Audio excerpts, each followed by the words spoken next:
La réussite. C'est un mot qui résonne avec une certaine intensité en chacun de nous. Il est chargé d'espoir, d'images fantasmées, de rêves que l'on poursuit parfois toute une vie. Pour beaucoup, la réussite semble être cet objectif lointain, cette destination brillante, faite de gloire, de reconnaissance et de possessions matérielles.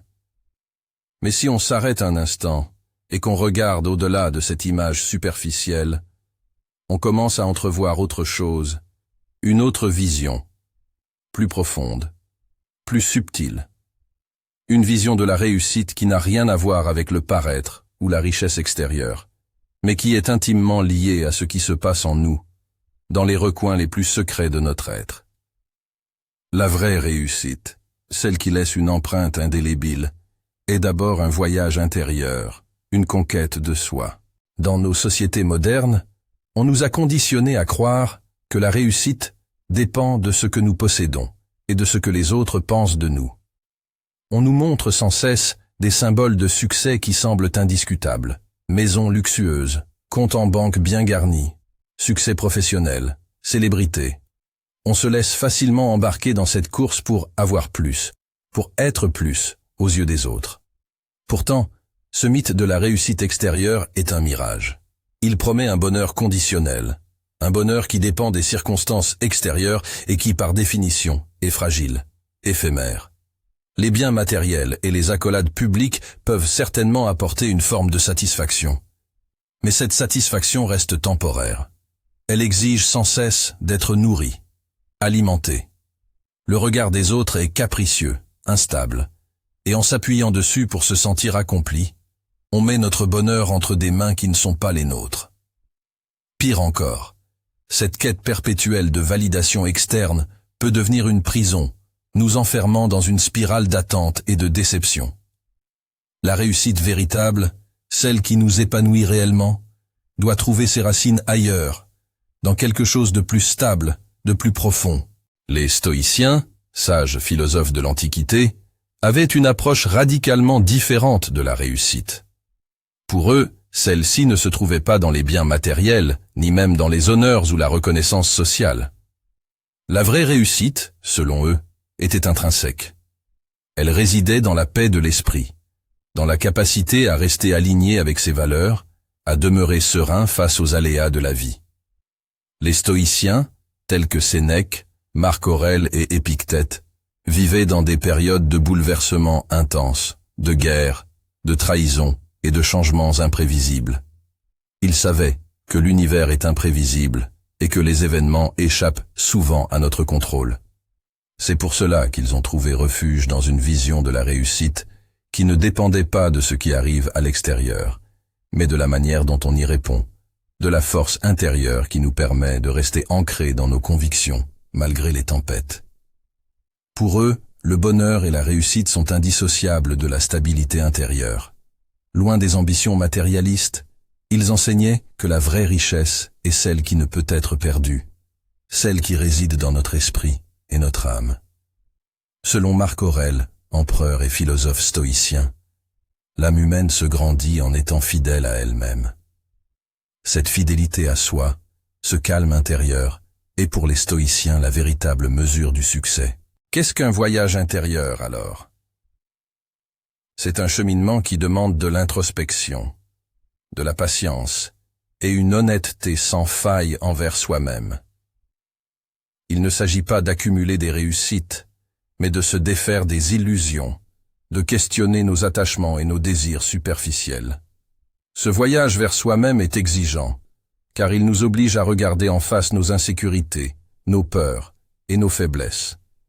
Mais c'est aussi un voyage profondément libérateur, car il nous apprend à trouver la source de notre valeur en nous, et non dans les jugements extérieurs. Au cours de ce voyage intérieur, on apprend à se détacher de ce que l'on ne peut contrôler. Épictète, un ancien esclave devenu l'un des plus grands philosophes stoïciens, enseignait que la paix et la réussite résident dans la distinction entre ce qui dépend de nous et ce qui ne dépend pas de nous. Il disait « Ce qui trouble les hommes, ce ne sont pas les choses, mais les jugements qu'ils portent sur les choses. Cela signifie que la réussite dépend davantage de notre perception que des événements eux-mêmes. C'est la manière dont on choisit de répondre à ce qui nous arrive qui définit notre réussite personnelle. Être fidèle à soi-même, c'est avoir le courage de se connaître et de s'accepter tel que l'on est, sans chercher à se conformer aux attentes des autres. C'est être assez fort pour vivre selon ses propres valeurs, même lorsque celles-ci vont à contre-courant de ce que la société valorise. La réussite stoïcienne n'a rien à voir avec une quelconque approbation extérieure. Elle est fondée sur le respect de soi et sur l'alignement de nos actions avec nos principes. Imagine une personne qui, face aux défis et aux échecs, reste intègre, reste fidèle à ce qu'elle croit juste. Elle n'est pas guidée par l'ambition ou la peur, mais par la conviction que chaque épreuve est une opportunité d'apprendre, de grandir, de devenir une meilleure version d'elle-même. Cette personne a trouvé le secret de la vraie réussite. Elle est libre, car elle ne dépend pas des circonstances pour se sentir en paix avec elle-même. L'un des aspects les plus fascinants de la philosophie stoïcienne est ce paradoxe. Pour réussir vraiment, il faut savoir lâcher prise. Il faut être capable d'aimer sans s'attacher, de réussir sans s'identifier à ses succès, de perdre sans se sentir diminué. Les stoïciens prônaient le détachement, non pas pour renoncer à la vie, mais pour mieux l'apprécier. En cessant de s'accrocher aux choses éphémères, on apprend à savourer chaque instant sans peur de le perdre. Sénèque, dans ses lettres à Lucilius, écrivait « Celui qui est vraiment sage sait vivre avec tout et avec rien, car il sait que sa valeur n'est pas définie par ce qu'il possède, mais par ce qu'il est. » Cette liberté intérieure, cette capacité à être en paix avec ce que l'on a ou n'a pas, est le sommet de la réussite pour un stoïcien. Ce n'est pas l'accumulation qui fait la richesse de l'âme, mais le détachement. Au final, la réussite, selon les stoïciens, c'est cette paix intérieure qui ne dépend de rien ni de personne. C'est un état de sérénité qui émane de la compréhension que la vie est imprévisible, mais que notre esprit peut rester maître de ses réponses, de ses émotions. La vraie réussite n'est pas un but extérieur, c'est un état d'être, une manière de traverser la vie avec sagesse et courage. En suivant cette voie stoïcienne, on apprend que la réussite n'est pas une destination finale, mais un processus, une manière de vivre au quotidien.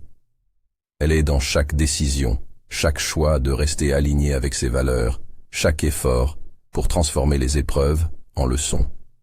Cette réussite-là est accessible à tous, car elle ne demande ni fortune, ni reconnaissance, mais seulement une volonté inébranlable de devenir la meilleure version de soi-même, en paix avec ce que l'on est. Lorsque l'on comprend que la réussite véritable est ce voyage intérieur, on cesse de la chercher à l'extérieur. On apprend à être pleinement soi, libre de toute pression extérieure. Alors, seulement, on touche du doigt ce que signifie réussir réellement sa vie. À notre époque, la réussite est un mot galvaudé. Réseaux sociaux, médias, publicités nous vendent une image d'Épinal. Voitures de luxe, silhouettes parfaites, sourires éclatants, décors paradisiaques. Mais demande-toi, quand tu éteins ton écran, est-ce vraiment ce que tu veux? Est-ce que la course pour impressionner les autres est la course pour ta propre paix intérieure? Ce qui est fascinant avec les images de succès que l'on nous impose, c'est qu'elles nous donnent l'impression de nous élever, alors qu'en réalité, elles nous enchaînent. On devient prisonnier de ce que les autres attendent de nous. Épictète, l'un des maîtres du stoïcisme, le disait bien. Ce n'est pas la mort ou la douleur qui doit nous effrayer, mais la peur de la mort ou de la douleur. De la même manière, ce n'est pas l'échec qui doit nous faire peur, mais l'obsession de paraître aux yeux des autres. Le succès n'est pas une façade. Il n'est pas ce que l'on voit sur les photos.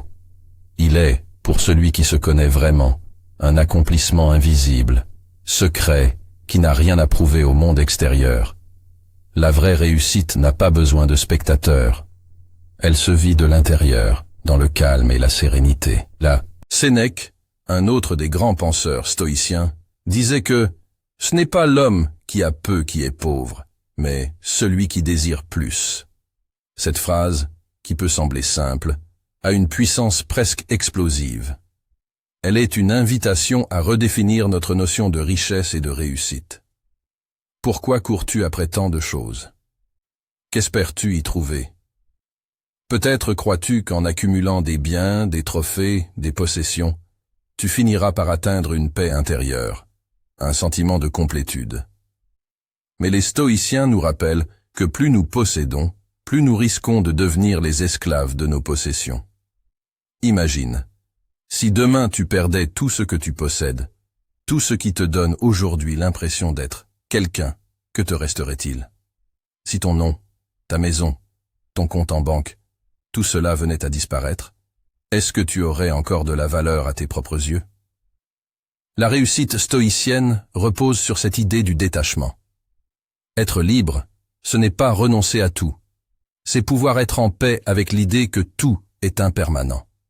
La vraie réussite, pour un stoïcien, c'est de pouvoir tout perdre et de rester inchangé dans son essence. Les stoïciens avaient un principe puissant, qu'ils appelaient « amor fati », l'amour du destin. Ce concept invite à accepter non seulement les événements agréables, mais aussi ceux qui sont difficiles, voire douloureux. Pourquoi? Parce que la vie ne nous appartient pas vraiment. Elle est une suite d'événements, souvent imprévisibles, qui échappent à notre contrôle. En pratiquant l'acceptation, les stoïciens ne prônaient pas la résignation, mais la force d'âme. Ils invitaient à accueillir la vie telle qu'elle est, sans rechigner ni se lamenter. Tu as le pouvoir sur tes pensées, pas sur les événements. Réalise cela, et tu trouveras la force, écrivait Marc Aurèle. Accepter ce qui est, embrasser le présent avec toutes ses imperfections, c'est une forme de victoire intérieure. C'est cesser de lutter contre le vent et apprendre à naviguer avec lui. Dans cette acceptation sereine, il y a une sagesse rare qui mène à la vraie réussite, celle qui consiste à ne plus dépendre des circonstances pour être en paix avec soi-même. Pour les stoïciens, la réussite ultime n'était pas de posséder ou de paraître, mais de cultiver la vertu. La vertu, ce n'est pas un mot démodé. C'est la base même d'une vie réussie, car elle est ce qui nous guide dans le brouillard des incertitudes. Elle est ce qui fait de nous des êtres dignes de respect, à commencer par notre propre respect. La vertu, chez les stoïciens, repose sur 4 piliers: la sagesse, le courage, la justice et la tempérance. Chaque action que nous posons peut être évaluée à l'aune de ces principes. Est-ce que ce que je fais est juste? Est-ce que cela témoigne de courage? Est-ce que cela reflète de la sagesse? Ai-je agi avec modération? Rappelle-toi que la vraie réussite n'est pas un exploit ponctuel, une victoire isolée. Elle se construit dans la constance, dans la répétition des actes vertueux. Elle est une exigence envers soi-même, un engagement à agir avec noblesse d'âme, même lorsque personne ne regarde. Les stoïciens avaient cette conviction que connaître son âme est le premier pas vers la liberté. Comment peux-tu espérer réussir si tu ignores qui tu es vraiment? Si tu te laisses définir par ce que les autres pensent, si tu te laisses influencer par les attentes et les jugements, tu passes à côté de ta véritable essence. Connais-toi toi-même n'est pas seulement une belle maxime. C'est une nécessité pour toute quête de réussite authentique. Apprends à te connaître, à identifier tes forces, tes faiblesses, tes peurs et tes désirs profonds. N'aie pas peur de ce que tu découvriras. Au contraire, accepte ces parts d'ombre et de lumière, comme des éléments indispensables de ton identité. La connaissance de soi est un cheminement. Ce n'est pas une destination, c'est un voyage. Et c'est à travers ce voyage que l'on découvre la véritable liberté, celle de ne plus être esclave de ses peurs, de ses colères, de ses désirs excessifs. Cette liberté est la base d'une réussite authentique, car elle est le signe que l'on est en paix avec soi-même. Dans un monde où tout va de plus en plus vite, où tout est à portée de main, les stoïciens nous rappellent l'importance de la patience. Rien de grand, rien de durable ne se construit dans la précipitation. La réussite, la vraie, n'est pas un sprint, c'est un marathon. Elle demande de la persévérance, une constance inébranlable dans nos efforts. Marc Aurèle disait « Rien n'arrive à l'homme qui n'est dans sa nature de supporter ». Ils savaient que chaque défi, chaque obstacle, est une occasion d'apprendre, de se renforcer. L'échec fait partie du processus. Il n'est pas un frein, mais une étape, une leçon. La vraie réussite se trouve dans cette persévérance, dans cette capacité à continuer, même lorsque le chemin devient escarpé et difficile. Enfin, et c'est peut-être l'un des aspects les plus profonds de la philosophie stoïcienne, il y a la gratitude.